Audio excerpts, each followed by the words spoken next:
অসমবাসী ৰাইজ সঁচাকে বহুত আনন্দিত হৈছোঁ মই। কাৰণ কিয় জানেনে, আজি 104 দিন হ'ল মই ঘৰৰ পৰা ওলোৱা, আৰু একমাত্ৰ অসমবাসী ৰাইজক বহুত বহুত ধন্যবাদ জনাইছোঁ। আৰু হে প্ৰভু মহাদেৱ, আপোনাকো কৌটি কৌটি প্ৰণাম। কাৰণ কিয় জানেনে, ইমান দিনৰ কষ্টৰ মূৰত আজি মই সঁচাকে চাওকচোন ক'ত আছোঁ, বহুতেই ধুনীয়া ঠাই এটা। গতিকে অসমবাসী ৰাইজ, মই সঁচাকৈ ক'ব মোৰ ভাষা নাই, আৰু ইমান আনন্দিত হৈছোঁ মই।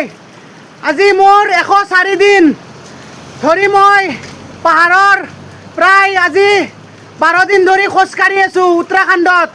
এখন নহয়, দুখন নহয়, 4খনকৈ ষ্টেট পাৰ হৈ অহাৰ পিছত মই হাৰিদ্বাৰৰ পৰা 11 লিটাৰ গংগাত জল লৈ সুদূৰ কেদাৰনাথলৈকে পদযাত্ৰা কৰি আছোঁ। চাওকচোন সঁচাকৈ গাইজ, কি ক'ম, বহুত ধুনীয়া লাগিছে, বহুত ধুনীয়া, মই ক'ব ভাষা নাই।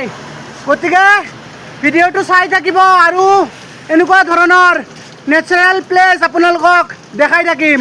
হৰ হৰ মহাদেৱ।